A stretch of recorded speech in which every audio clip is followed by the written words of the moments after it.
right now. My apologies for missing that. Okay, but it's an important element of what we need to do. It seems to be resonating with a number of people. So just glad that Dr. Ping Chen and TTU had the foresight to come up with this a couple of years ago, and we're super pleased to be working on it with them. Okay. So here's the agenda for today. A few announcements and housekeeping up front, and then Dr. Ping Chen is going to give an overview of the rural EV testbed project. One of his graduate students that works with him, Max LaMancha, is going to provide a brief EV 101 for those of you all that may be from the area, test drivers, just to further explain some of the really 30,000 level foot stuff about electric vehicles that you may already know or that you might not know.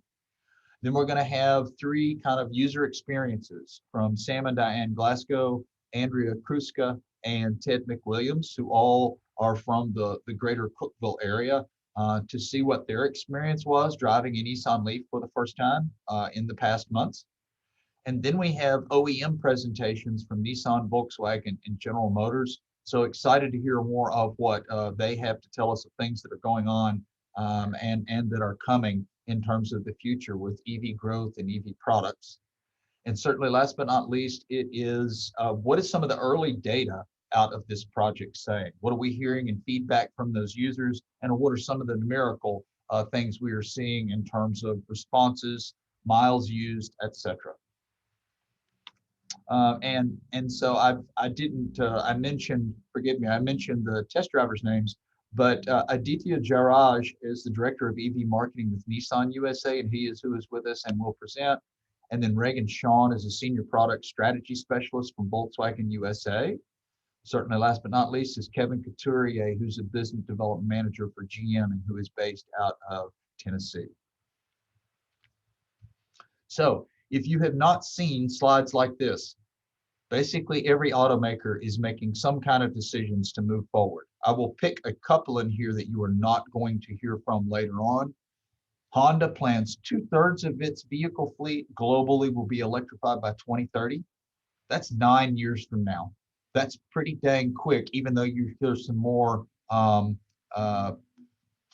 forward thinking and quick moving statements today and from other automakers.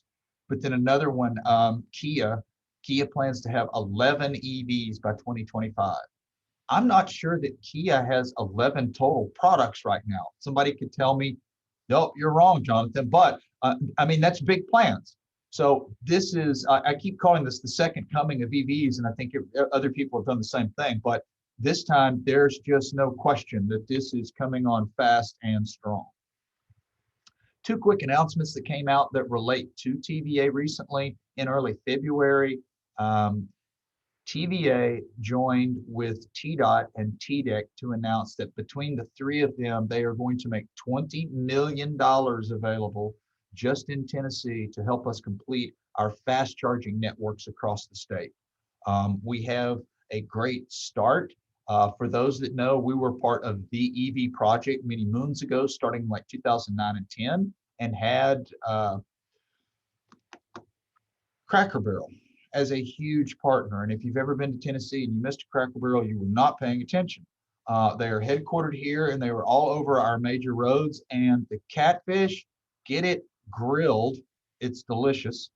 But they had DC fast chargers and level 2s installed at many sites, and it was like the time before, if you will. We didn't have many EVs on the market. Many of them sat there being used infrequently, and so they were removed. So this announcement from this team is huge toward helping Tennessee in that chicken and egg battle, at least on the infrastructure side, really try to help almost remove that as a barrier.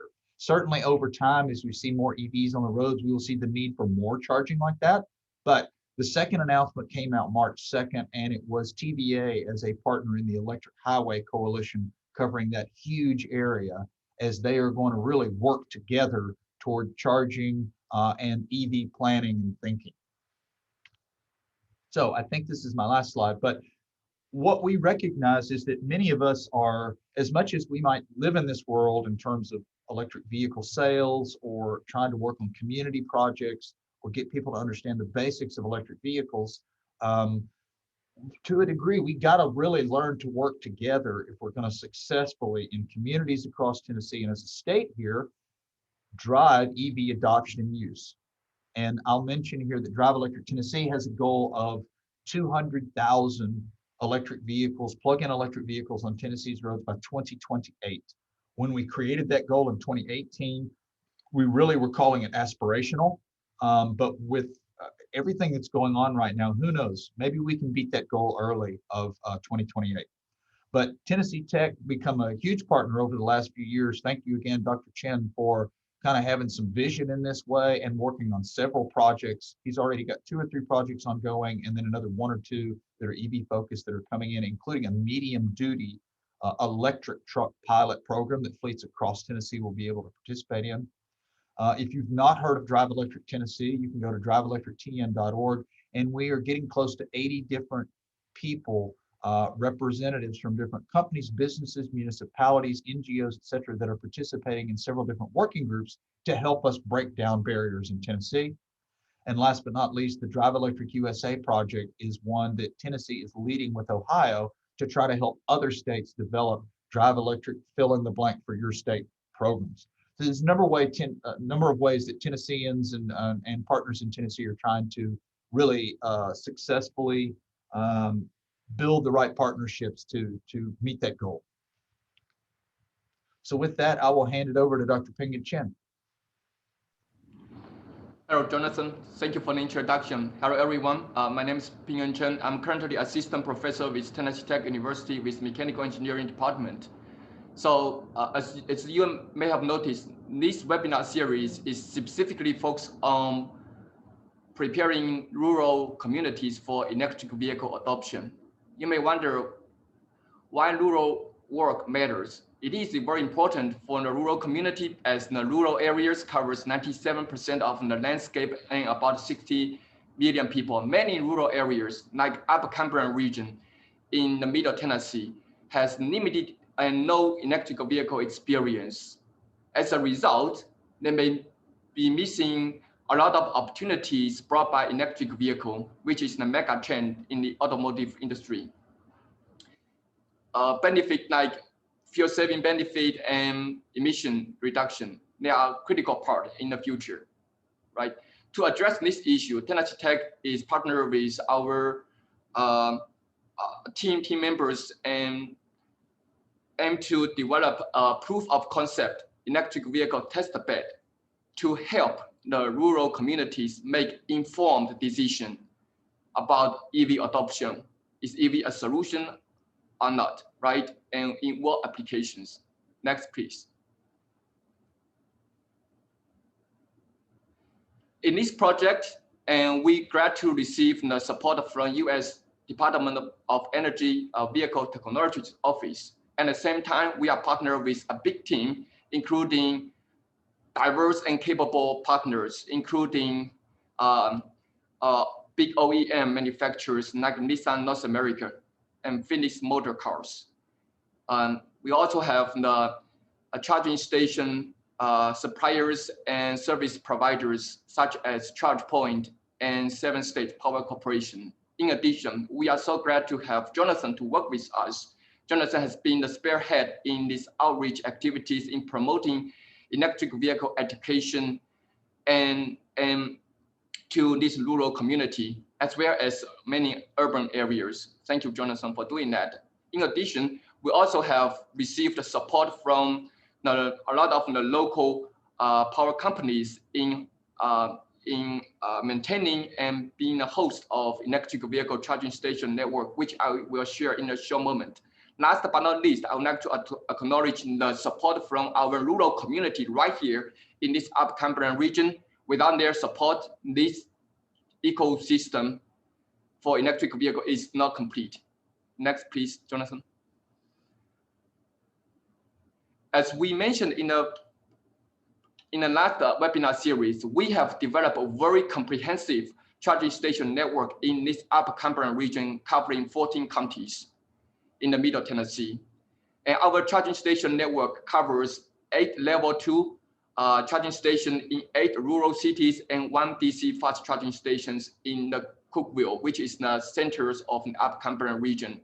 In combination with the existing charging station network, and I would like to say this is one of the most complete charging station network in rural areas in the United States. And all these charging stations are currently now up ready for serving this rural community. Next, Jonathan. As I mentioned to you, outreach activities is a critical piece in our project. With these different outreach activities, we are able to provide general educations to the public. Many of the rural communities does not have enough EV knowledge or EV experience to consider EV as their next vehicle. Through this outreach activity, including various events such as EV ride and drive, show and tell, and webinar series like what we are having today, we are able to help them make good decision to see if electric vehicle is a good solution for them. In fact, as Daniel just mentioned at the beginning of the webinar, we actually just had a very, very successful electric vehicle ride and drive and show and tell event at Sam's Club in Cookeville in the past Saturday to celebrate this Earth Day as part of Drive Electric Earth Day event. And we have talked to more than 120 people during that event. And we also like to thank Sam's Club in Cookeville to be part of the event. Next. During the course of the project, we are collecting various data, including electric vehicle data, charging station data, charging behavior data. How do you charge an electric vehicle at home and in the public domain, right? And we aim to, through the data analysis, trying to address critical questions like, can electric vehicle meet the needs of our rural community, right? And our preliminary data says yes, but we need more data to come to give a more definite answer. At the same time, we aim to address the other question like everyone has concerns on electric vehicle range anxiety. So we try to make sure we understand is the concern is a real concern or not, or are we just having a different perception? So we try to use the data analysis to address these questions. Next, please. Last, I would like to mention as a signature of this project, we are providing the 2 weeks test drive opportunity to the rural community in this Upper Cumberland region. Vehicles they can test drive including Nissan Leaf SV with 150 miles EV range and Nissan Leaf SV Plus and SL Plus that has up to 220 miles EV range. In addition, we also have the plug-in hybrid F-250 pickup truck, as well as one all-electric shuttle bus will be deployed by Upper Cumberland Human Resource Agency for people to ride electric shuttle bus. And through this long-term electric vehicle test drive program, and the participant can learn not only EV performance, fast acceleration, quiet operation, at the same time, they will be able to learn the charging, the planning of charging, and the cost of the charging. With that, they were able to make a more correct decision about purchasing electric vehicle and adopt them into their family or their fleet. With that, I would like to turn it over to Jonathan.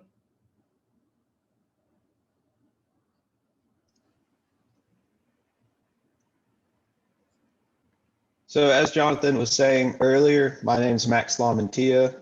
I'm one of Dr. Chen's PhD students in the DOE program, and I'm going to be going over a really short review of what an EV is and its benefits over gas-powered equivalents. So first we have right here, global annual sales of plug-in electric passenger cars over the last 10 years. And as you can see, it's an exponential increase. And even though the US market is pretty small compared to these others, you have to remember the US market, this is about 330 million people in the United States versus over 750 million in all of Europe and 1.4 billion in China. So population-wise, we're doing really, really well, and it's only going to improve as we get more models with better range, better capacity. Next slide, please. So just a quick overview of how they work. They're very, very simple compared to their gas-powered equivalents. You have your electric motor, your single gear transmission, and a battery pack as your three main components. And really what that does is it keeps you at a very low center of gravity compared to your typical ICE-powered equivalent, which for trucks and SUVs, higher leveled cars, it can help quite a bit with rollover scenarios, keeping you safer, making sure that that doesn't occur as often. And also with the single gear transmission, one, it goes back to the mechanically simple part. Barely any maintenance is involved in electric vehicles. The most you'll really need to worry about on a year-to-year basis is your tires. So very nice there.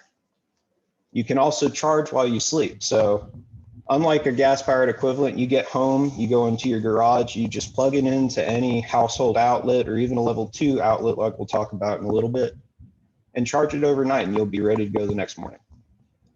Next slide, please.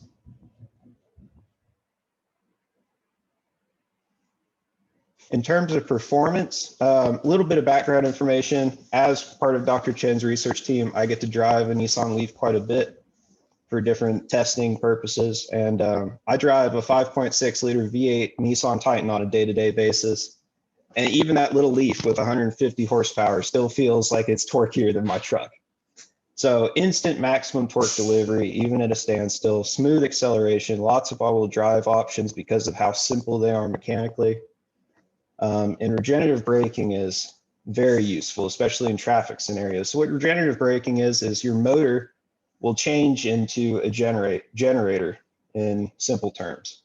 And when you're decelerating, just coasting down to a stop, it'll actually regenerate some of the energy that you've lost using that momentum and charge back up your battery. So I've heard stories of people driving around in Chattanooga, they'll go up a hill, come down a hill, and their battery will be at the same percentage afterwards just because of that momentum that you get going down the hill. So very useful stuff. And one pedal driving takes that regenerative braking into account and actually makes it to where you never need to go to your brake pedal because of that regenerative braking really slowing you down almost to a stop, and then it using the friction brakes to help you stop all the way. So very convenient, very useful, and very fun to drive. Next slide, please.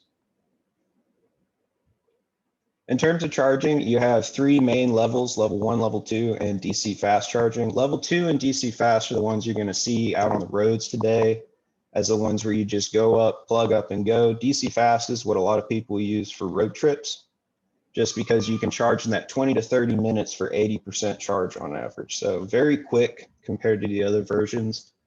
But level 1 and level 2 are what you're going to see in a home. So level 1 is just your regular 120 volt outlet. That gives you about 3 to 5 miles of range per hour. So overnight charging a 200 to 300 mile range vehicle, you get about 50% of your total charge. But level 2, you could have installed for $1,000 to $2,000 in your typical home. You can also use a dryer outlet, oven outlet, even a welder outlet if you're into that.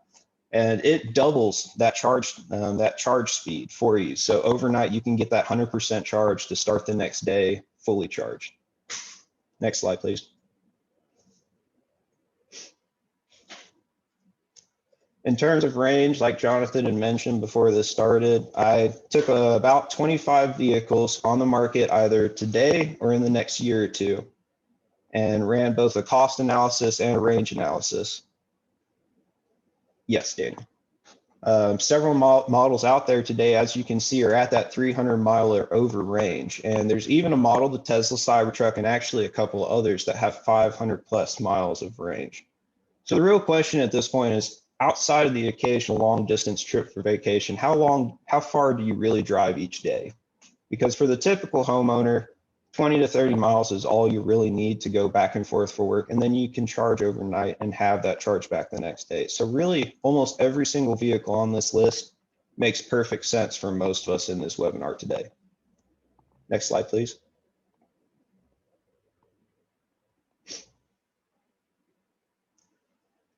In terms of the price, I have it on the left. So this is after tax incentives that are available depending on each manufacturer. As you can see, the Nissan Leaf base after tax incentive is about $24,000. So very obtainable for today's market. Many of those are within that $40,000 range, even though they have 200 to 300 mile range for some of them. And then on the right, like Jonathan was mentioning earlier, this is kind of your bang for your buck graph. I'll call it that. So I divided the purchase price after tax incentive by the mile range that you're able to go. So the lower, the better here. It's really price efficiency. So you can see the top three or the bottom three are the most efficient, and they're all crossovers. So actually the vehicle size has less to do with it than technology that's available today is. Next slide, please. I also put together a little thing about PlugStar. So if you've ever gone searching for cars online, use Car Gurus, cars.com, anything like that, PlugStar is really that, but for EVs. So plugstar.com/guide is their shopping assistant. And it's very, very useful. So you input your driving route, the number of seats that you need, the type of car you're looking for, your charging capabilities, both at home and abroad. And it gives you every EV listed on that system. A specific match rating from 0 to 100, 100 being it matches every single criteria you have, lists your range and many other things. Next slide. So I picked out a Ford Mustang Mach-E, so I didn't want to pick a car from any of our manufacturers today. I didn't want to play favorites, but as you can see, there's many features that it shows you throughout here, how fast you can expect it to charge on level 1, 2, DC fast, so you can get a feel for how long you'll need to charge to get home every day. It lists the tax incentives that are available, both federal and state, given your state. It gives you reviews from people that have purchased these and also photos from the ones that they have. It's very useful information. Next slide, please.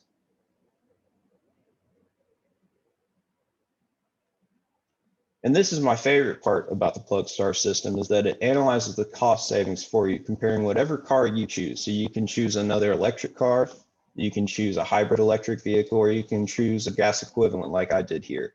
So I'm comparing a Ford Mustang Mach-E Select with a Nissan Murano, approximately the same purchase price, but every year you'll be saving over $1,000 just based off of that large amount of fuel costs that you have, just off of a 12,000 mile a year driving, and that's over 5 years cash value. So just yearly, you can save over $1,000 a year using an electric equivalent in some scenarios. Next slide, please. And I'd like to end on a quick note about, obviously you can't talk about electric vehicles without talking about helping the environment. And here you see the state averages for Tennessee on the left. This is given a previous 26% coal production for electricity sources, but as you can see, there's a 70 to 80% reduction in overall CO2 emissions per year from electric given gasoline equivalent. So you're saving quite a bit on money. You're saving quite a bit on energy bills. You're saving a lot of money overall and also saving the environment. So overall, electric vehicles are definitely something to consider for the future purchases. Next slide, please. That's great, Max. Thank you. Diane and Sam, we appreciate you being test drivers in the program, and the floor is yours. Hi, I'm Diane Glasgow in Cookeville, and I'm a retired teacher, and Sam is a retired pathologist. And we really enjoyed using the Nissan Leaf over Christmas. So as you can see on my slide, my favorite part of that was the heated steering wheel in the cold winter. It came on warm really fast. We liked the quiet motor, the easy handling and startup. And we used our dryer outlet with a long extension cord to plug it in and charge it. And we only charged it twice in the 2 weeks. So we're happy that the Nissan dealership here in Cookeville has an EV repairman now. it gives us a lot of confidence to consider buying one. I asked my neighbor, what she thought about electric vehicles, and she's nervous because she thinks the Russians or the Chinese are going to take our power grid down. So she's not, ready to think about an electric vehicle. But we think that's not an issue.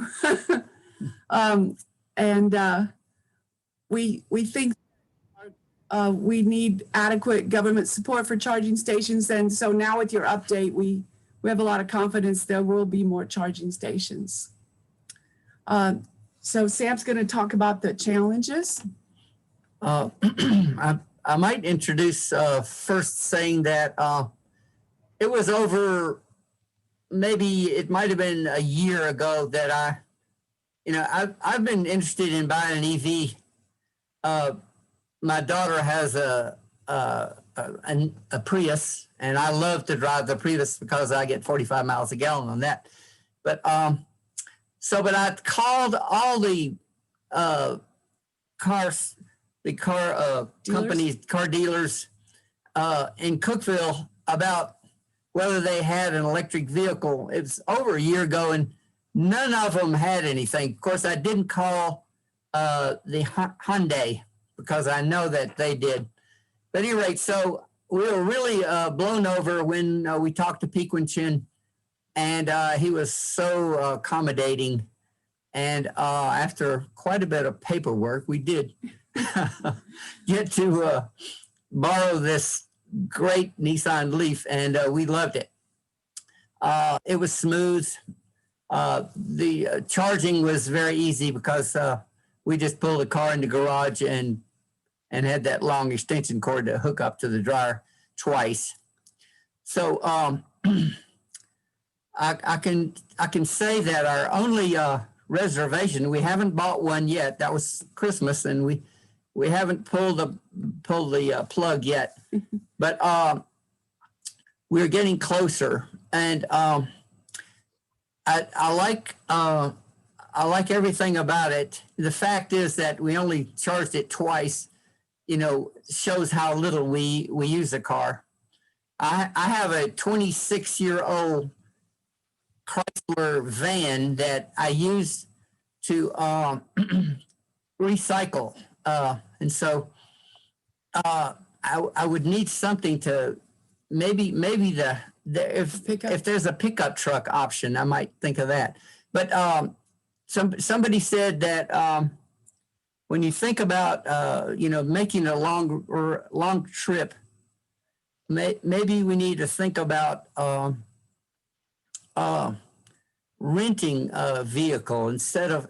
We're going to have a grandson in Florida, and so to make a trip to Florida, maybe we'll change our lifestyle and rent a car to go to Florida. At any rate, we love the car. It's easy to use, and it looks like it's becoming even more financially capable, doable. So that's about it, I think. No, that's good, Sam and Diane, and I think you make some good points. Hopefully, we're going to have more infrastructure along our interstates. If, let's say, you did buy a Leaf and you need to drive at least more around Tennessee, you'll have that option. And then there are some services like Turo. If you've never heard of Turo, Turo, it's a EV. It's kind of like Airbnb is to transportation, but you can borrow someone's vehicle. And there are people with like long-range Teslas that you can borrow their vehicle. Really? But yeah, appreciate your guys' time and opinions and thoughts. Thank you. And the floor is yours, Andrea. Hey everyone, I test drove the Nissan Leaf SV Plus, maybe, I can't remember exactly. I really enjoyed my experience. I mostly drive about 12 miles a day back and forth to and from work, and but on the weekends I am a nature and landscape photographer. So I took this car through the paces. We did a lot of hilly and windy back roads, up and down the hills. We did the interstate. I'm saying we like it's me in the car. So it was just me. The car's not a person. So I really, really liked the experience. For me, it was very similar to driving a normal car, other than the fact that I normally have an SUV. And so the Leaf was a lot smaller, and I hit my head quite a few times, but that's, obviously something you'd get used to. I charged 3 times, twice on my house, just in a regular wall charger, which is really nice. I could just plug it in when I got home from work and then unplug in the morning, and have gained about 50 to 60 miles or so. And I did use one of the DC fast chargers here at Tech. And that worked out really well. I, got to work, plugged in, and then went and got myself a bagel and a coffee. And by the time I got done with that, it was time to go unplug. So that was really nice. I think for me, the biggest stopping point to actually buying is the range, because I'm from Michigan originally, and I do make that trip back and forth quite a bit. Not in the last year, of course, because of COVID, but in a typical year, I probably do that trip 4 to 5 times. And I do tend to do a lot of longer photography trips. So for me personally, I don't want to spend 45 minutes charging the car multiple times while I'm driving. But in the case, if I ever had a second vehicle, I would absolutely want to get an electric for driving around town. I think the biggest issue in rural areas is people tend to be pretty set in their ways. Anyone who is on here and lives in Cookeville or somewhere similar may have experienced this.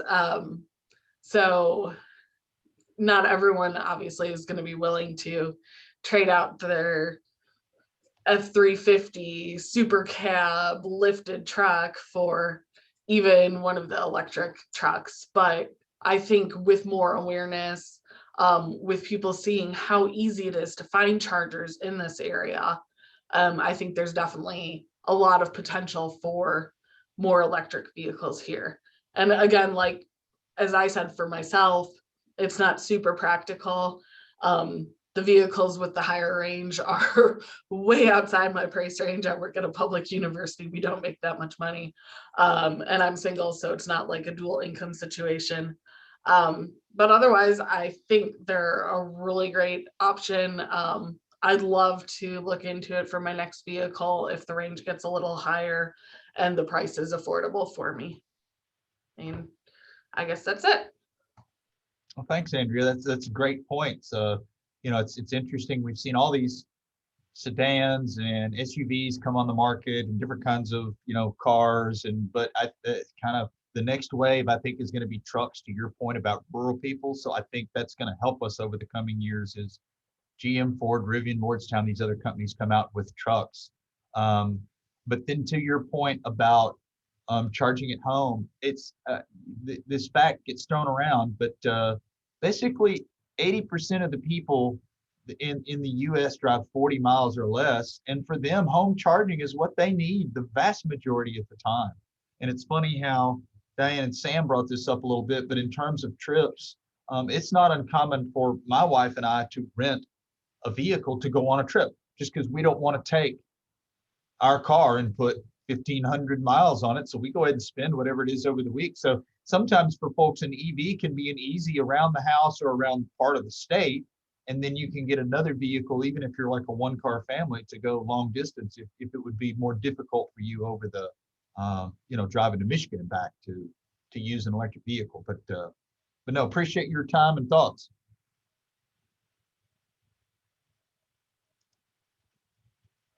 You're up, Ted.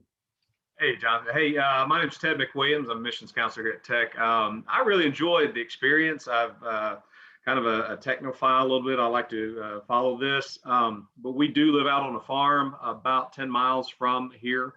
And while I was driving, I was talking to friends, you know, all generations, older, younger. Hey, what do you think about this? Would you think about buying an electric car? What's your concerns about it? I think, and just kind of going down through this slide here, I was really surprised, even though I keep track of it, never having driven one before. Good acceleration if you need to pass. You know, there's no lag between it. So if you do need to get out of somebody's way quickly, that was very pleasant to find that. It is quiet. We have a lot of motorcycles and trucks that go down our road, Clemens Road, at very high volume. So it was really nice to be able to, you know, slide down through there, especially if you're in a maybe a rural subdivision. Kids are playing, you know, you like that country setting, but still with the neighbors and everything. So the quietness of it was very nice. And my neighbors did comment on that as well. I think Andrea said something that was, I think I agree with wholeheartedly. People get set, especially rural folks, in their ways. You know, depending upon the generation, I think the younger folks are more flexible, but the older folks, my age and older, are probably like, you know, this is what we know. This has been proven over time, and so we're more comfortable with it. So I think these type of events and you know, the thing out at Sam's and such really demonstrate that, hey, it's not that different than what you're used to. You do have to kind of plan your you know, days and weeks out or long trips out better and such. But I think one of the big challenges for rural folk is, and several of my friends and folks that I talked to about this was, so if your charge runs completely out, you can't have anybody just come to you, you know, bring you another battery and put it in there, you know, like you can with a regular fuel car. They can grab a gas tank, you know, family or whatever friends come along, fill you up, and boom, you're ready to go. So, but again, that's overcome with kind of planning out your route. But one thing I think that you may want to consider putting some statistics in there is people with kids and multiple kids who are not driving. One of the things, and just yesterday, my wife works here as well, and she goes, hey, I'm going to be in a meeting. Can you go pick up Lily from soccer? And yes, I can. And also we need dog food. So I think when those unknown factors come in and you may be sitting on 20% charge and you got to drive, you know, 3 miles out, picking up kids, and maybe they want to go get something to eat. Maybe they want to, hey, can you drop me off at such and such house? I'm going to spend the night, and they live out opposite county. Then that anxiety starts, okay, well, I have enough charge to get there and such. So that's something to do. Is if you plan it out, it works great. But if unknown factors jump in there to, you know, extend your trip time and you're kind of a low on charge, that time for fueling or recharging, you can't just pull in a gas station, spend about 2 minutes filling up your tank and then head out. You do have to have that. Well, it's either going to be 20 minutes or 30 minutes or an hour before I can get enough, you know, charge to get home. So that was one of the concerns that I had some feedback from a lot of people talking to them about. For myself, I'm like, well, I just keep it all on charge. Every time we come home, it may be on 80%. I'll go ahead and charge it up just to, you know, keep that from happening. I think the education of it, as far as the rural area, it's kind of like the I don't know, the built-in hesitation is we don't have enough time of hard statistical data or people, you know, owning these things for 4 or 5 years and comparing them to gas vehicles, which have a longer statistical information and stories. People know everybody, you know, 90% of the people out there know everybody with a fuel car, and they share the same concerns on that or knowledge of that. But with electric cars, it's really hard to find folks who have enough experience and have owned them long enough. You know, people they know and trust. Not that you guys are not trustworthy and stuff, but industry statistics may not speak well to the rural folks of, I don't really trust them. They're in a perfect world or something, you know, where everything's here, and it's different in rural areas and such. And so I guess getting more testimonies from people in rural areas who have done this and done it over time helps to kind of sell the, you know, I guess the confidence factor to folks who are out in rural, who are set in their ways and all the rest. But I was, you know, talking to several neighbors about, you know, my experience with it. And I said, you know, it does take a little bit of just thought to say, hey, I'm going to make sure it's fully charged, or I'm planning this out. And if I am going on a long trip, which are, you know, few and far between, is I do have to plan that out to make stops for a couple of hours to charge back up or anything like that. And they seem to kind of, I was like, so if you did that, you know, would that be something that you guys, and they seem to be a little bit more confident hearing from somebody they knew and trusted or knew, you know, over a long period of time to gain their confidence level that they might consider buying it. So in these events that you're doing, I think that's great. And the more you can get out in the rural community and give people, even if it's just a week or something, and have, you know, them record and talk to their friends about it, I think that would network out into a greater confidence in the rural areas. The only, I think, what was the other thing? The only other thing was, and you may see this in your studies, is younger folks tend to have, I think, more flexibility than older folks. You know, if I'm like going to Nashville or something and I have to stop somewhere in between, you know, for whatever reason, or my trip is extended, you know, elsewhere or something like that, I kind of like, well, you know, I planned for 1 hour to get there. And if I have to stop for an hour or something like that, that kind of, you know, throws off my whole schedule and such. I think younger folks can adapt to that a lot better, but that may be something to consider as we go along in time and charging times grow shorter, ranges grow further. I think that'll kind of go to the wayside and such, but that's something that I was thinking about, and other folks, that if you are a very time considerate person, like I've got, you know, 1 day off or something like that, and I don't want to sit there for 3 hours, you know, on a long trip for a full day, charging a car, that would probably be something that I would consider before buying. But we're definitely looking at one. We just bought 2 vehicles to replace the ones that were lost in the tornado last year. So we're probably, and we keep vehicles for quite some time. We're probably about 5 years out, but definitely looking at for our kids or something coming up, if there's something that we could do for them, because they're not going to be taking long trips and such, that may be something we look at buying for them when it comes up time. And that's my testimony. Thank you, Ted. That's great. Glad to hear that you talked to others and neighbors and got some input. It always helps just to see what your friends and your people that are around you think. But good points, and we appreciate your participating and talking to us today. Absolutely. Thank you. With that, we will get into our OEM presentations, and up first is Aditya Jaraj, and so the floor is yours, sir.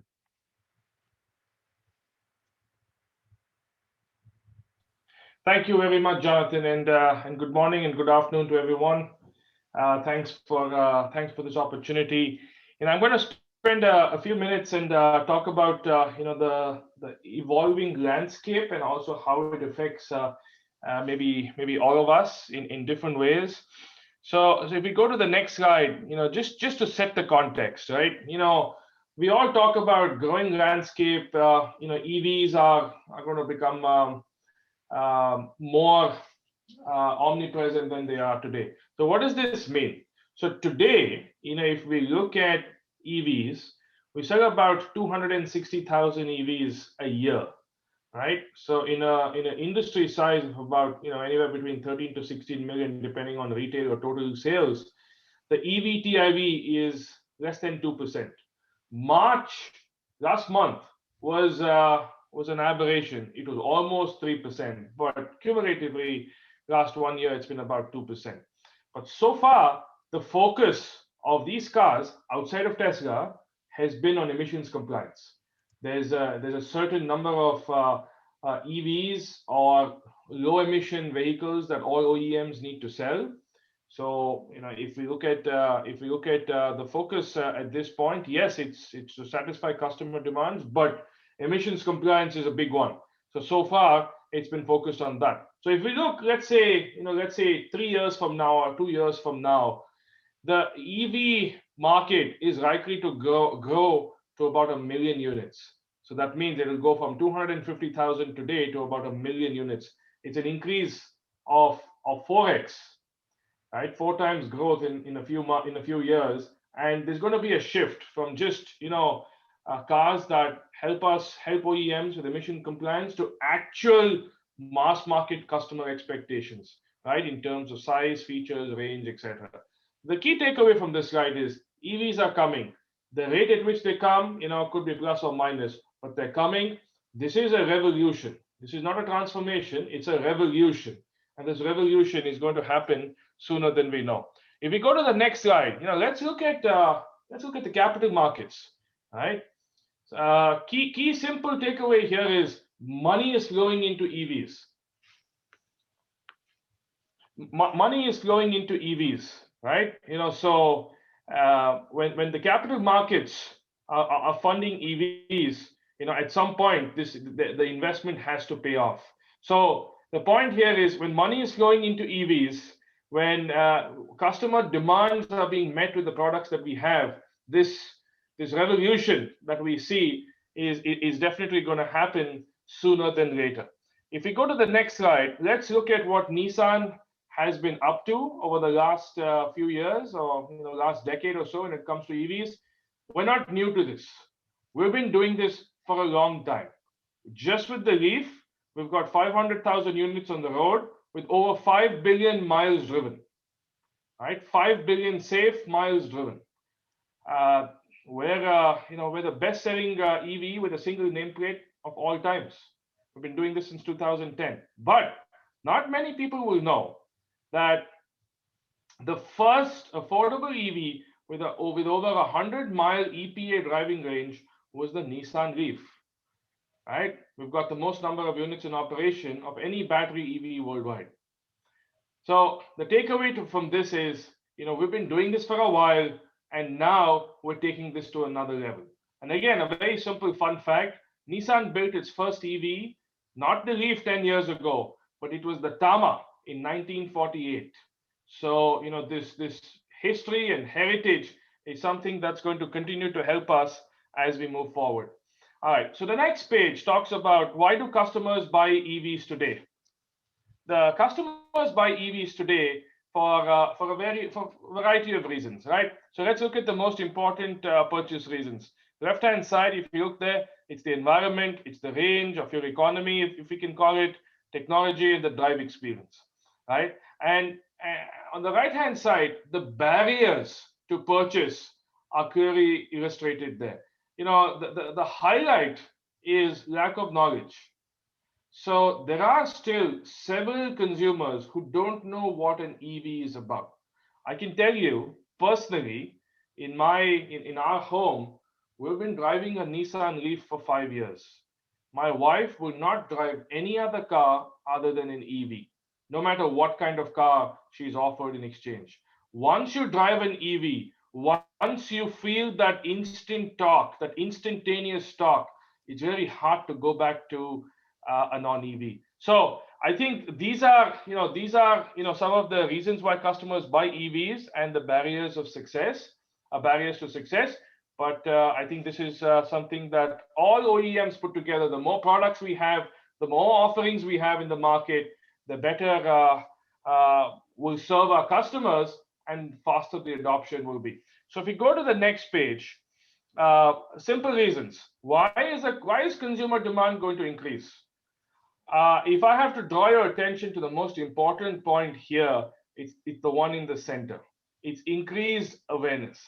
The more consumers know how EVs are going to work, how EVs function, the more they will adopt it. All right. So at this point, key question comes up about cost. Yes, today the acquisition cost of EVs is a little bit higher versus non-EVs, but the total cost of ownership is a different story depending on where you are in the country. But here's a simple case in point.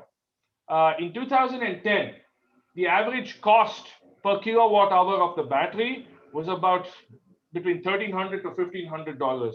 Today, it's between $150 to $200.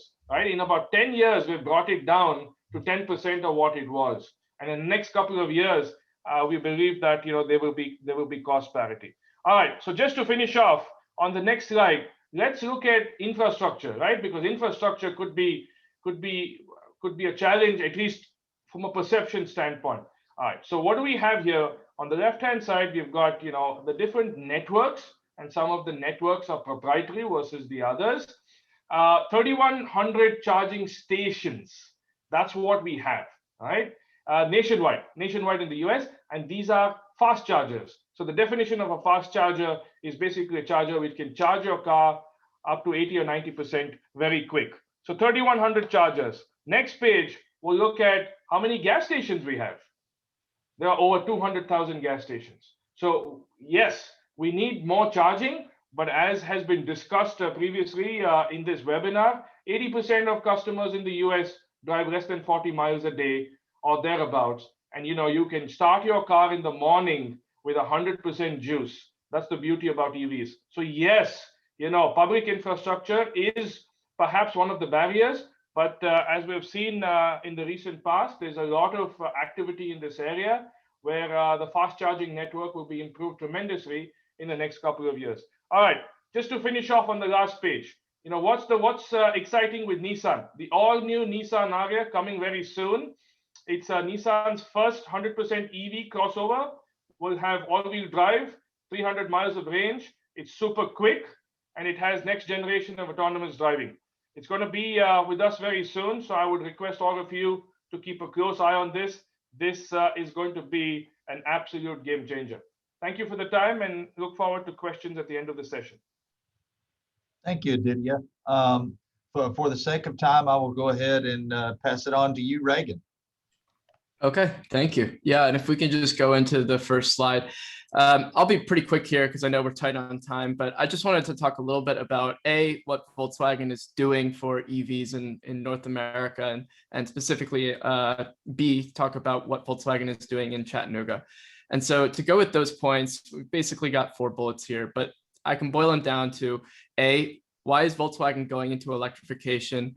B, what are we doing about it? And those are basically the main 2 factors. So if you could go on to the next slide, I'll talk a little bit further about what this means basically. But if we're going to talk about the why first, a lot of the previous presentation kind of alluded to the fact that the market is changing, and absolutely right. This isn't just a change. This is a revolution. The demand is increasing every year. But beyond that, we're seeing a number of factors that are helping to increase adoption of electric cars, because there are some key customer concerns that automotive brands need to address as they're introducing these cars into the market. We're listening to our customers, and we're trying to design a car that fits to the automotive landscape. So a quick plug here, the car that we just recently introduced and just hit the market, the ID.4, just won the World Car of the Year award. And I'll talk a little bit more later about the specs of basically the platform that underpins this car and why we feel so strongly about the product. But basically, the main message here is that there is a clear reason for automotive companies to get into electrification. The market is evolving. And what we're trying to do is design a product that can meet those customer needs as well as possible. So if you could go on to the next slide, just a quick fun bit here, because I'm a bit of a car nerd, but also Volkswagen has been doing this for a long time. So even beyond this chart, back in the 1960s, there was an electric version of the Volkswagen bus using heavy lead acid batteries. Not a very good range, but it was basically Volkswagen's first foray into electrification. And since then, we've come up with electric variants of a number of our cars through the decades, starting with the Electra Golf, moving into the City Stromer models. Strom basically means electricity in German. So a little bit of a play on words there. And moving into the 2000s and then into the 2010s with the e-Golf. And now we're moving on to the next generation of our technology, which is basically a fully dedicated platform. And so if you could go on to the next slide, maybe we talk a little bit about the platform and the technology that we're putting together to try and make sure that we can build the most successful product here and the best offer for the consumers. So what is this platform? Well, it's basically everything that underpins a car. It's the technology, it's how the chassis is built. And with electric cars, if you're able to design a product from the ground up, you don't need to really follow the framework of a traditional gas car. And there are a number of advantages that you can capitalize on to produce a better product. So basically, if you put the battery in the floor, you get that low center of gravity and the good handling that people were talking about earlier. But you also get better structural rigidity. So the car feels more solid and it handles better. And in many ways, it's actually safer because of the protective coatings that we put around the battery and the fact that it can aid in the overall structure of the car in a crash. But even further beyond that, what it allows you to do is push out those wheels to the very edge of the car. And so that gives you actually more interior space for the size of the car. And so cars like the ID4, which are most similar to the Tiguan in our lineup, a small SUV like a RAV4 or a Honda CR-V, even though the car is actually a little bit shorter, it still offers the same interior space as some of those competitors, especially in the seating area where that's most important and most usable. And since you're pushing the wheels to the very outside of the car, it also allows you to put bigger wheels on the car because you have those shorter overhangs and more space with no motor. So that affects the design of the car as well. And when you're talking about design, if you look over at that right box on the screen, you can see that it's actually a very flexible platform as well, meaning it can underpin a number of cars that we're planning to produce over the next decade. And so you can see that the top two models there are models that are on the market currently. The top model, the ID3, is in Europe only at this point, but the ID4 is the car I spoke about earlier. We've got the ID Buzz, which is sort of your 1960s hippie bus that we're looking to release later on this decade, probably about 2024. And then some additional concepts that we're evaluating going further out. But the key thing there is flexibility, because what you can do is if you can scale it to a number of different vehicle sizes, then you can leverage better buying power with suppliers and ultimately bring the price down for the end consumer.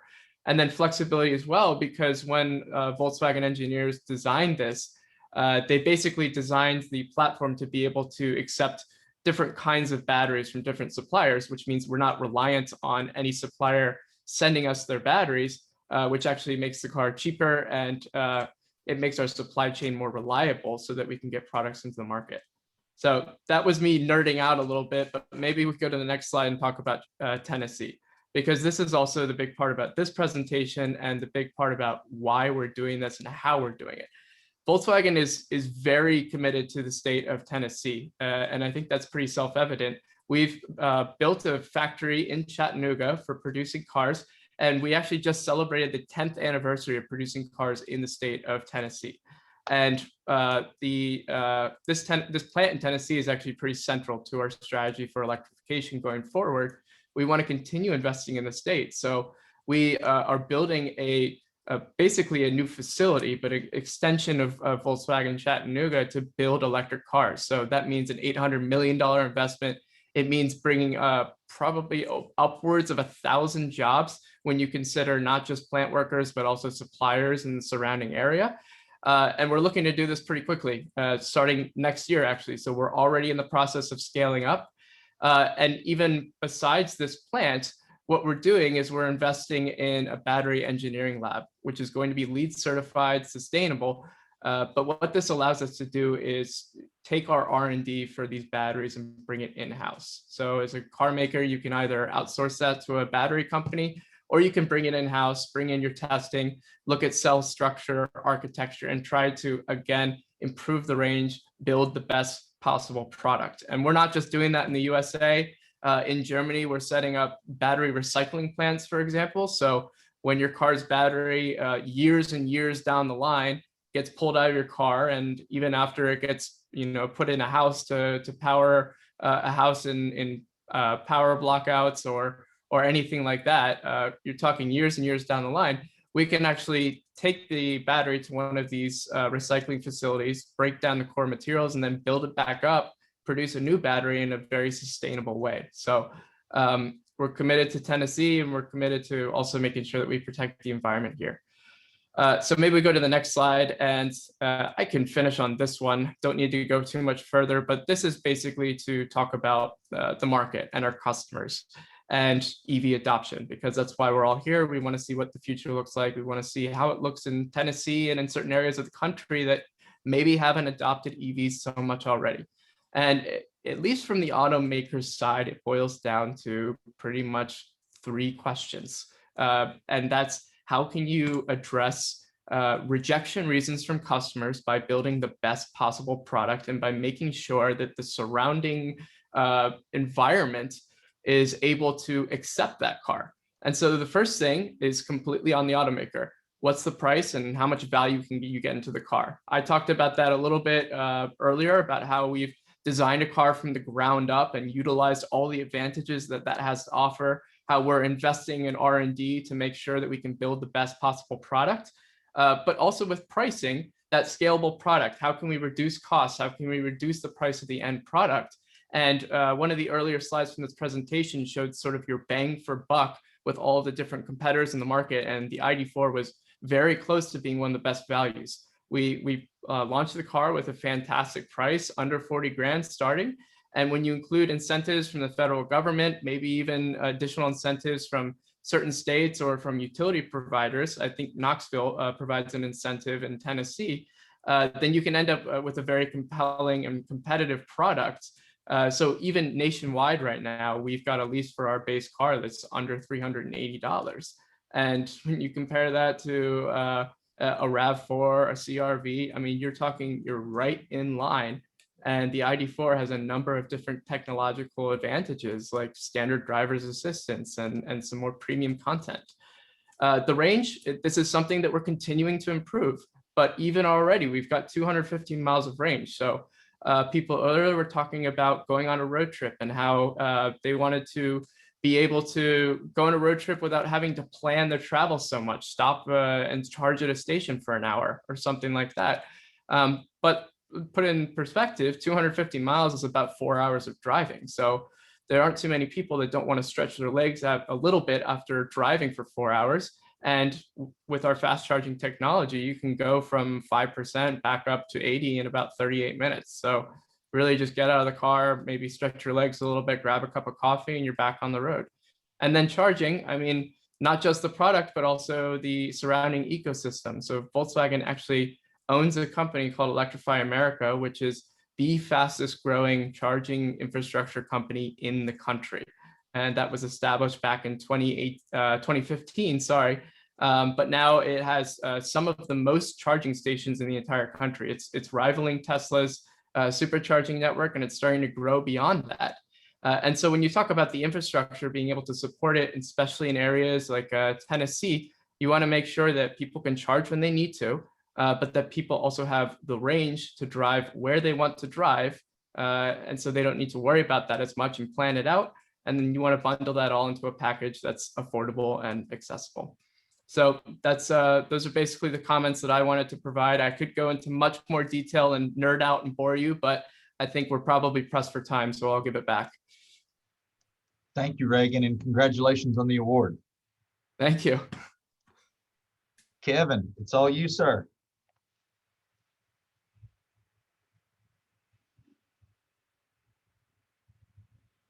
And you are on mute. Sorry, I turned a video on, but I didn't unmute myself. So sorry about that. So thanks for the opportunity to speak to you guys today about all the things that GM is doing here in the EV market and how that actually translates to you in a rural community. So GM is, we're leading the global EV revolution, and we are committed to a three-pronged approach of zero emissions, zero crashes, and zero congestions. These three parts are deeply entwined in our vision, and we're working on them in tandem. Our transition to electric vehicles is actually central to our zero emissions goal, and autonomous vehicles will lead to less crashes and less congestion. We're so devoted to this goal that we have dedicated $20 billion in capital and engineering resources to EV and AV programs over the next 5 years, including a $2 billion investment in remodeling our Detroit Hamtramck plant into what we call here at GM Factory Zero. We're also committed to bringing to market over 20 new electric vehicle models by 2023. And why we're doing this is not only because it's the right thing to do, but because many other people believe so too. A recent Consumer Reports study, 31% of those people surveyed said they're considering buying an electric vehicle as their next purchase.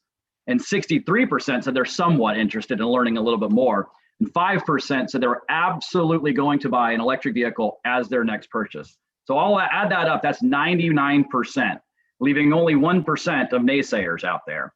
And what I find very interesting about that 5% number is that's a double what the current electric vehicle market share is today. And we're actually starting this revolution from the ground up. Our Ultium battery modular architecture can be stacked both vertically or horizontally in the battery, inside the battery pack for optimal battery energy storage and layout for each vehicle design. It provides between 50 to 200 kilowatts per hour and an estimated 400 miles in range.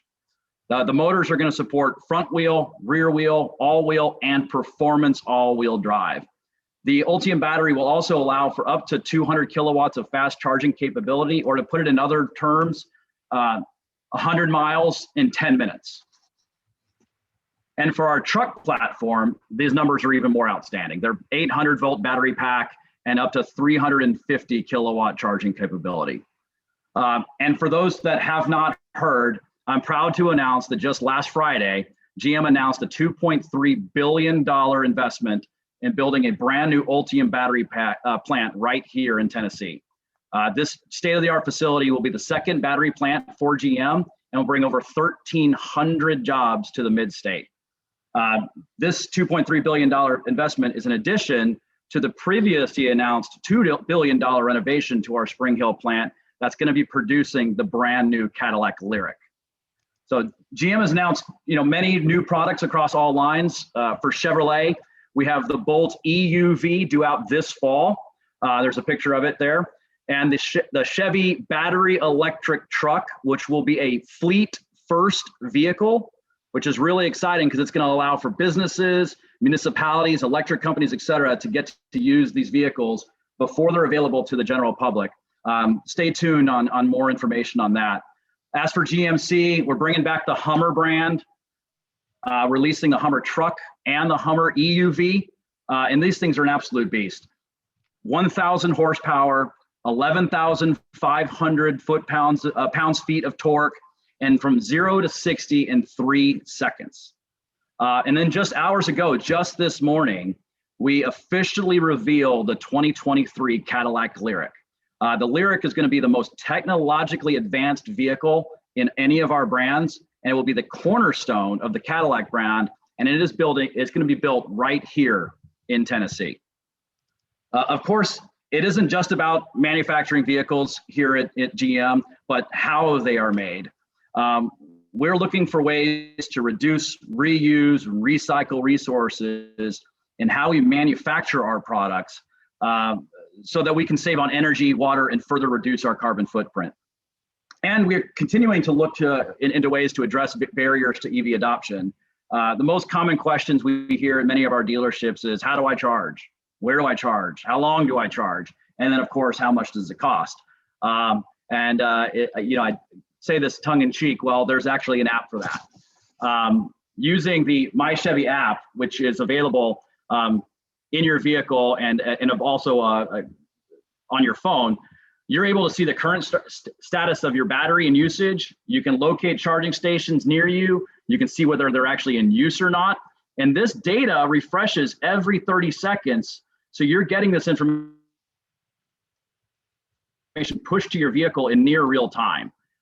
You're able to plan a route, locate charging stations along the route, and the app will even tell you how long you need to charge in order to reach your final destination. So I went ahead and did a quick view of the Cumberland Plateau from my phone, and I apologize for the darkness there. I just got a brand new phone, and I haven't figured out all the settings yet. So please forgive me on that. But this data, what this does is it shows the charging stations for the Cookeville and the Upper Cumberland area. And then I drilled down a little bit further, and you can see in the picture off to the far right, there's two right off of Sam's Street. One's actually at the Sam's Club, and the other one's across the street at the Fairfield Marriott. And as Dr. Chen mentioned this morning, there are some charging stations in the Cumberland Plateau, in the Cumberland area, but the reality is that most charging is going to be done at a person's home. So that's why we're actually offering a level 2 charger purchase through GM, and we're going to help facilitate connecting a buyer to an approved electrical contractor to install it at your home. And here's the real kicker on that. GM is going to help pay for that. As long as it's a standard installation, it is on us. So we're also placing EV specialists into each one of our EV certified dealers across the country to assist customers with questions on electric vehicles, helping with charging questions, facilitating that installation we talked about, and being available for test drives and demos. We are also partnering with EVgo to install over 2,700 fast chargers across the country, so that when it is safe to do so, you can feel confident that your electric vehicle can get you wherever you need to go. So if you want to go visit your family down in Florida, you don't have to worry about charging. That's going to be one less thing to visit, to worry about. And then as for the cost, there are many, we've talked about many different incentives offered by OEMs, local governments, federal governments out there that can save a buyer on the front end. But I think it's important to talk about some of the cost savings. An EV will save you approximately $1,000 a year in fuel compared to an average new car. There are only 20 moving parts in an electric vehicle compared to 20,000 in an internal combustion engine. So maintenance costs are drastically reduced. And for those that like to lease, we're finding that residual values are holding a much higher rate than ICEs, which makes payments far more attractive. So we at GM truly believe that our electric future is now, and we're heavily invested in facilities, processes, support network, as well as vehicles and technology, so that we can make our electric future a reality. So I'll give everybody back the floor, and if you have any questions, don't hesitate. Thank you. Thanks, Kevin. That's great. Job well done, everybody. We appreciate it. All right, so Pingen, let's talk a little bit about data and results. Thank you, Jonathan. Thank you, Kevin, Sean, and Aditya, and we are very excited about the product you're working on, and just keep in our rural community in mind. We need EVs as much as those people in this urban and suburban area. All right. So next, I'm going to talk about some of the data analysis we have done on the project. So during the project, we are using the survey and interview tools to collect data from our participants during the 2 weeks test drive program. So we are using a pre-demonstration survey to capture the current EV perceptions and EV experience of participants before and after the test drive. And we also have a post-demonstration survey to capture the updated EV perception and experience after the 2 weeks test drive. With that, we can do comparisons to measure the impact of this project and see how the experience going to impact their perception and their experience, right? And the last, I would like to mention we have a post-demonstration interview survey that can collect the feedbacks from the participant, some of the positive comments on this EV test drive program, and some of the suggestions the participant will bring to us. Next, please. So this slide is focused on the 3 major barriers for EV adoption for the rural participant. We are focusing on 3 main barriers, including the charging time and infrastructure. The second one is the purchase cost. And the last one is the driving range. As you can see, for both pre-demonstration and post-demonstration survey result, we can see that most people put their concern on the charging infrastructure and followed by the EV driving range, and the purchase cost is ranked in the 3rd. And these orders are consistent for both pre-demonstration and post-demonstration. However, if we look into the difference between the 2 survey results, we can see that after the demonstration, we can see more people have expressed the concern on the driving range, and less people have expressed their concern on the charging infrastructure and the purchase cost. With that being said, as they enrolled into this program, they will test drive electric vehicle, and they will understand how much they will need for the electric vehicle range. Next, please. Now, for each participant, after they finish the 2 weeks test drive, we ask them a question. Will you now be more likely or less likely to adopt electric vehicle as the next vehicle? And we have collect the data from them, and we are very happy to see that actually majority, except one of them, mentioned that they have slightly less likely to purchase. Otherwise, majority of them all mentioned that they are more likely to purchase the electric vehicle as their next vehicle. That really shows a couple of information. Number one is the impact of these 2 weeks EV test drive program on helping them learn electric vehicle and learn the benefit of electric vehicle. Secondly, it also revealed the market of the rural EV in the rural areas. You know, people are more willing to buy electric vehicle, and we should have an electric vehicle available in the rural community areas for them to test drive and purchase. All right, next please. And quite a few participants ask, what is the difference between the driving behavior between the rural community and the urban community? And according to the National Household Travel Survey, we had in the 2017, the big difference between the rural and the urban counterpart is that rural drivers, they drive more. They drive more compared to the urban drivers because the household are more sparsely located, and they have a longer household to household distance, right? But one common thing between for this urban and rural driving behavior is they all have very small percentage of people driving long daily ranges. Like for example, on this figure, you can see less than 10% of them drive 31 miles or more on a daily basis. Next, please.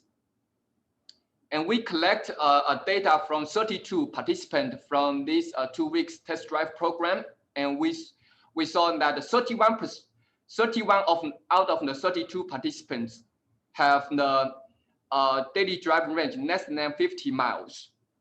And if you look at the existing EV models, Nissan Leaf provides a standard version with 40 kilowatt hour, can provide 149 miles, which is more than enough to meet the daily needs. So sometimes the concern from participant is concerned, but if you look at the meet the daily needs, EV definitely is an option.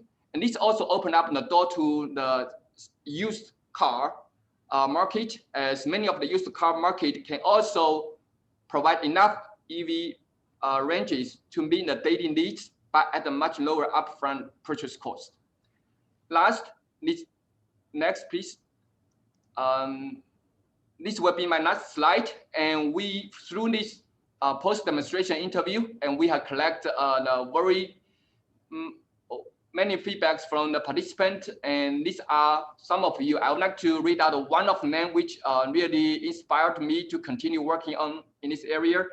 It says, "I'm impressed, to say the least. Everyone thinks it is really a neat car. The power is unreal for an electric car. I see now why people need a test drive. My perception and expectations of EV were definitely wrong." And I think this is from one of our participants, and there are many other participants who have not test drive in a test drive program. They don't know this much, and we hope we're going to continue recruit them into the program and do the outreach activity like we have today to help them learn EV is a good solution for them. With that, Jonathan, I will turn it back to you. Thanks, Bingen. Yeah, so we certainly recognize we went over a little bit, folks, but we had kind of a packed agenda. Let me ask Sarah and Daniel if there are any questions in the chat from early on. It looks like some of those got answers, or there was some discussion, but are there any questions you want to bring to the group that were posed that we need to address first? No, it looks to me like everything that got asked in the chat was answered by folks participating in the webinar today. So thanks for your answers, folks. Well, then, if anybody wants to unmute, you're welcome to unmute and ask a question now. We're happy to talk a little bit more about, any aspects of either the project or some of what you heard from the OEMs. Yeah, I have a question I wonder if someone could address. Yes, sir. Go right ahead. In terms of, looking at the list of partners that you had in the project out there, there were, I believe, 3 or 4 rural electric cooperatives that were involved in your efforts. Caney Fork, Volunteer, and so forth. Was there one particular individual who was involved? I mean, I live in a rural area of Upper East Tennessee, and everybody around here has rural electric cooperatives. And was there one particular individual who approached the rural electric co-ops for their participation, or was that, if we're thinking about it, taking that tack here, is there anyone on this call that could address how you went about approaching the rural electric cooperatives? Pingen, you want to answer that one?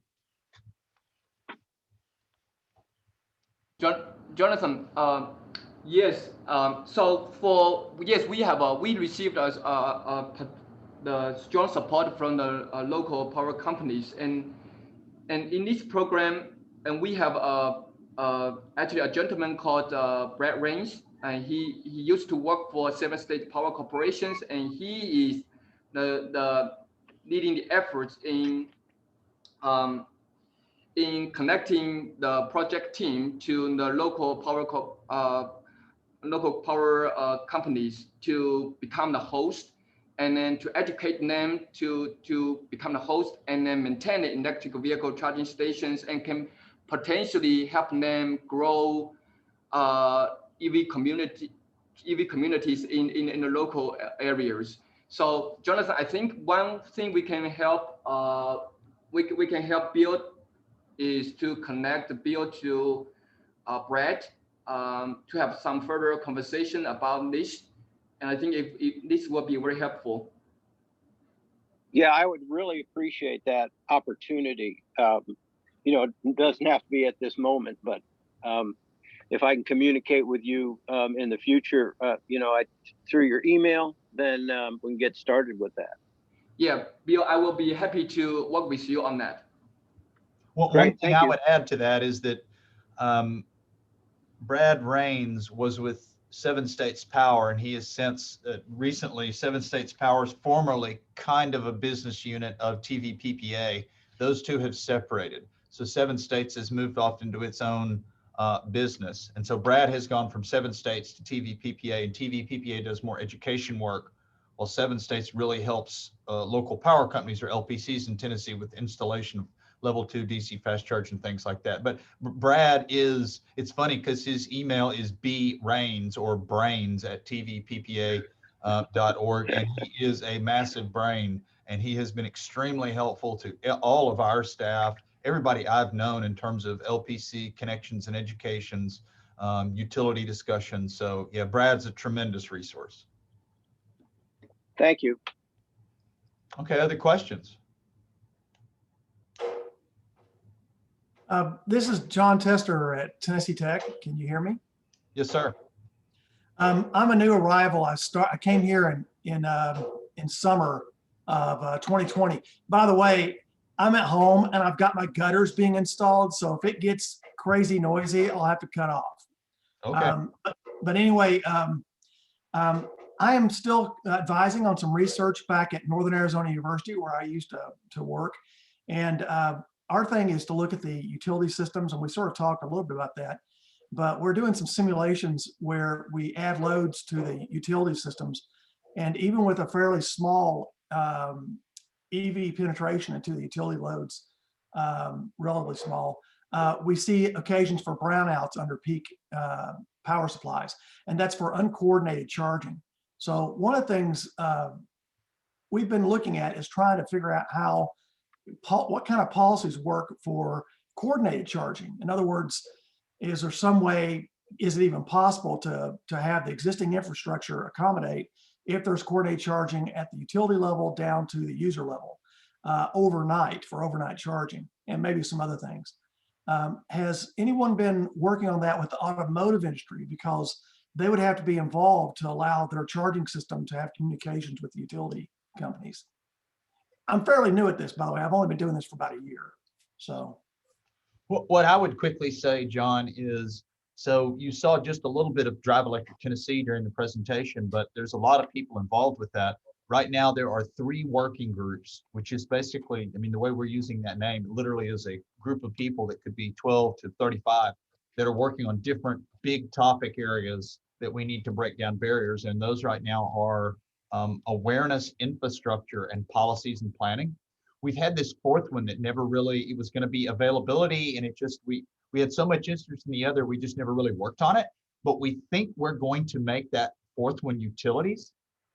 So there, as we try to bring together utilities that are everything from the, the Nashville Electric Services and EPDs, the big municipal ones in Tennessee, to the cooperative and the small municipals in Tennessee. Hopefully over the next year, what we're going to do is bring those utilities together to really be a resource, first of all, to one another, to have conversations and let each other know what they're doing on incentives, to teach all of them some of the incentives that are going on elsewhere. But all of these topics, just like the one you're pointing out, need to be brought up in that group. And once we get to a certain set of meetings with that group, I think we may try to set up a plan that maybe every once in a while they have folks on to ask questions just like that and see who's addressing that, or are they watching utilities in other states kind of address this and going to wait and see what they learn so they can kind of implement that. So the answer to your question, as far as I know, is I don't know. But hopefully we're going to start bringing a group together where they can help each other if this becomes an issue or something that they think is more important should, issues happen. Because it's funny, we had somebody mention PG&E the other day, which if you've heard much and paid attention to fires and electric grids and heard stories about it, PG&E is, I don't want to call them a disaster, but what's gone on in California in terms of them actually telling people they have to turn off loads. Some of our staff actually heard recently about someone in New York that regularly in their community, which was a campus, had to turn off certain power to parts of the campus because of basically cost control, because it just got really expensive.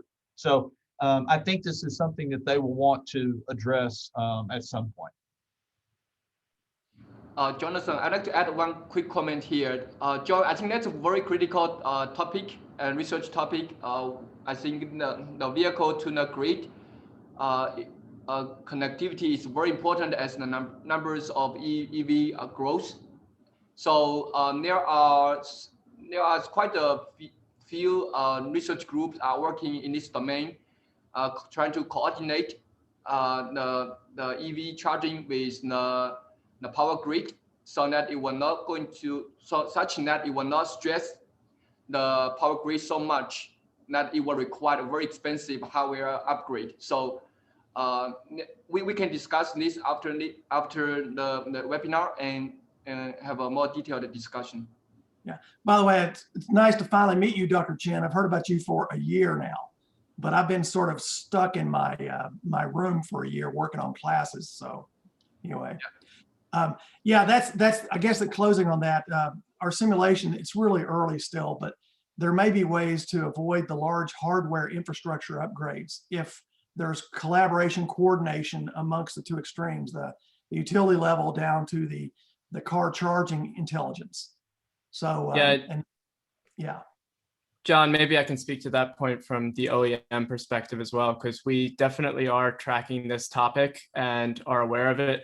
I would say 2 things. The first one is we're tracking incentives on EVs from the national level down to the local level. And a number of utility companies have already implemented time of use incentives to encourage drivers to charge when load on the grid is lower. And so that's one thing that can help aid in this threshold, I guess, and making sure that we're keeping below that. The other thing from the automaker perspective is Volkswagen just recently made an announcement that we're going to be implementing two-way charging capability in a lot of our cars. So basically, when you plug your car up to a wall box, as long as you have a wall box that's able to work with two-way charging, you can not only draw power from the grid, but also send it back. And so for a lot of vehicles and owners, that's not just an advantage in terms of being able to regulate the charge of your car, but you may also be able to sell energy back to the grid and be able to actually help bear the load with the grid if it starts to be too much for all of the, I guess, energy draw from the different devices and homes. And that's a good I didn't want to hijack this group, by the way. I just, it's nice to know I finally found a place where I can start attending information. Thank you. Thank you. Didn't mean to take it over. No, you're fine. I appreciate the question. But we just recently saw something like that, Reagan, that was on an electric school bus. And so, and that was in a, cool. where that was implemented with vehicle to grid. It's really more of a return on investment for the school bus owners as they charge at night and then are able to give power back to the grid. But to John Tester's point, in emergency situations, I'm sure, especially if the fiscal stimulus is there, like we need it, give it to us. I don't care if, even if it's off your ID4, we'll take 14 kilowatt hours. But I think it's probably, we're at least in Tennessee, because Tennessee is so far behind compared to some other big cities and other states in time of use rate offerings, that that's probably going to be one of the next big steps. I know Knoxville Utilities Board implemented that just for people that wanted to ask for it. And it was a real simple, just, you know, it was a bigger rate during the main part of the day and then a lower rate at night. It wasn't 3 tiers or anything like that. But there were a number of people that used that, and it's an incentive to charge at night. So hopefully we'll see more time of use for multiple purposes in the coming months and years here. Definitely. Other questions, folks?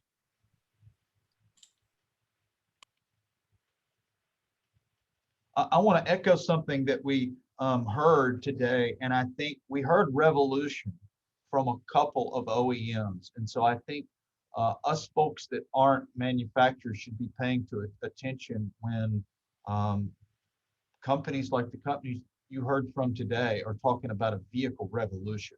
So that was one point. I also want to echo, Reagan spent some good time talking about safety. I think most people come to find this out. You really don't think of it when you're impressed by the quietness and the power of a Leaf or an ID or a Bolt.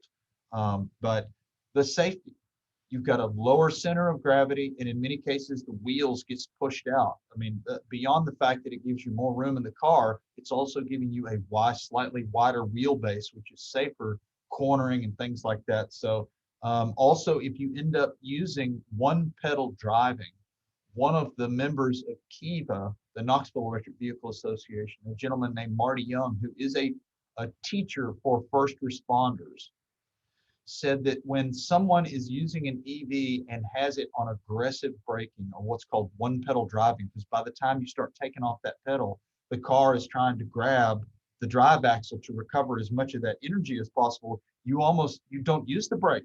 You have to learn how to come off the gas pedal so that you stop when you want to in traffic or similar situations.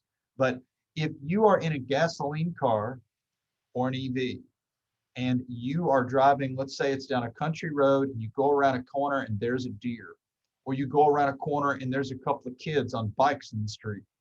In the gasoline car, you have to take your foot off the gas while the car continues going with momentum and put your foot on and apply the brake before braking starts. In an EV, as soon as you take your foot off the pedal, that car starts decelerating and slowing down. So we could be talking a second. We could be talking portions of a second. But if you're talking about being in a community somewhere where somebody might have been driving too fast, I mean, you could be talking 5 to 10 feet being a difference in braking distance. It could make a difference to whomever you may have hit or whatever you may have hit. So it's interesting the different safety features that are involved with electric vehicles.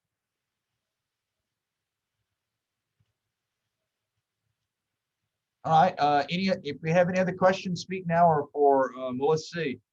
Bill is asking article about Dominion and electric school bus using bus as a charging station. I have not heard that, Bill, but I think we're going to see all kind of varieties of First of all, you can put energy in the thing and run the vehicle. Then every once in a while, you can take that power off to do something else. Certainly, you start looking at emergency situations. Let's say it's Cookeville and in Putnam County Schools. Let's say Putnam County Schools had 15 electric school buses. And depending on when it was in the day, they were all fully powered. If there was a way to take some of those to a point where if a tornado had gone through, like happened last year in Cookeville, and they needed to provide some power for, to run a generator for a little while, they could send a bus over there and it might be able to run that generator for 30 minutes, might be longer, before they would disconnect it so that it could get back in charge. But there's some applications like that to get into emergency situations where basically you have almost to what Sean was talking about, John Tester was asking about, electricity that's easy to carry and use at a site, as long as the vehicle can get there. Okay, if Sarah and Daniel, you don't see anything else that may be a question we want to note, I'll certainly note Ross was talking about, happy to hear about the Silverado. And then Ross, hopefully you saw that Kevin put his email in there. One note, just for those folks that are left, I will put the contact information for Aditya, Sean, and Kevin as a slide in the PowerPoint.